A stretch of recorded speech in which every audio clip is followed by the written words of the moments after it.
एक उद्यन मंत्री एयरपोर्ट विस्तारीकरण की बात कर रहे हैं, दूसरी ओर एयरपोर्ट के आसपास सैकड़ों छोटे बड़े निर्माण नियम विरुद्ध बनाए गए हैं। बुधवार को इस मामले में वरिष्ठ अधिवक्ता और मीडिया पैनलिस्ट प्रमोद कुमार द्विवेदी ने इनका विरोध जताया और दस्तावेज भी मीडिया के सामने प्रस्तुत किए।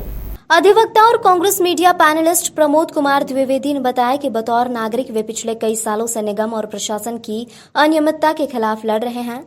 आज किए जा रहे हैं वह भी घोर अनियमितता से जुड़ा हुआ है, लेकिन नया नहीं है। एक तरफ केंद्रीय विमानपत्तन प्राधिकरण के नियमों का हवाला दिया जाता है, तो वहीं दूसरी ओर जनशक्ति, नगर अंबिकापुरी, पानी की टंकी जैसे निर्माण शासन को मुंह चढ़ाते शान से खड़े हैं।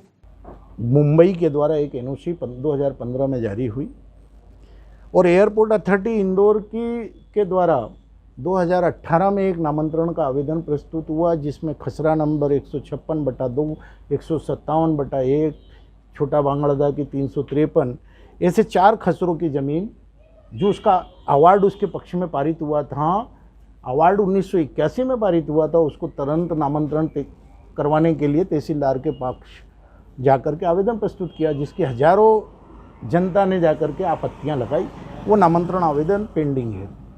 सवाल ये है कि क्या एयरपोर्ट अथॉरिटी को ये नहीं मालूम है कि 2015 में एनओसी बम्बई कार्यालय से दे दी गई और एयरपोर्ट अथॉरिटी इंदौर को एनओसी देना है, उसने मुंबई की एनओसी कैसे मिल गई और 156/1 को मिल गई, जबकि 157 पर वो अपनी योजना लेकर के आए हैं। सवाल बहुत घेरे में है।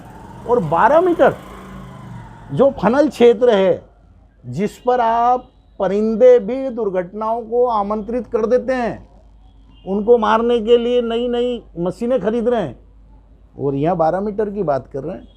कुछ हजम नहीं हो रहा। और इस एनओसी को कैसे स्थानीय विभाग ने मान्यता दी, स्थानीय विभाग भी संदेह के घेरे में है।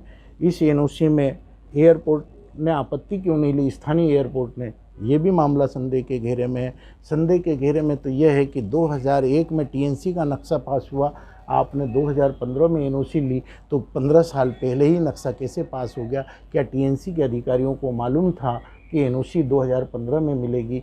नगर निगम के अधिकारी 2008 में ही विकास अनुमति 2008 और 12 में ही दे चुके थे। क्या नगर निगम के अधिकारियों को यह मालूम था कि एनओसी मिलेगी? कुल मिलाकर एक पूरा घालमेल और तालमेल है। कारण ये कि सन 2006 से एक अभिभाषक के रूप में और स्थानीय निवासी के रूप में हम एयरपोर्ट अथॉरिटी के खिलाफ लड़ाई लड़ रहे हैं। एयरपोर्ट अथॉरिटी का एक अपना कानून होता है और वो फनल क्षेत्र पहले ही चिन्हित कर लेता है। टीएनसी उस फनल क्षेत्र को या एयरपोर्ट के द्वारा अधिग्रहित किए जाने वाले क्षेत्र को मास्टर प्लान में रेड जोन के रूप में प्रदर्शित कर देता है। सन 1981 में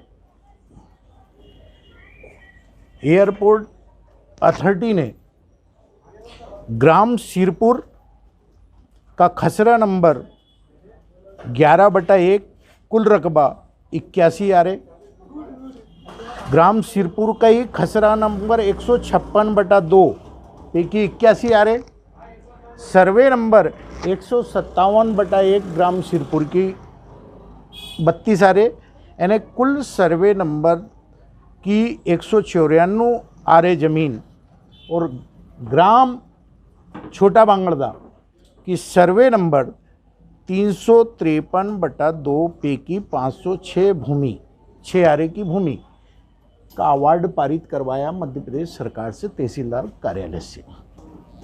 आप जब जनशक्ति नगर का सर्वे नंबर क्या है 156/1, यानी 156/1 पहले आएगा कि 156/2 पहले आएगा, 157 पहले आएगा कि 156 पहले आएगा?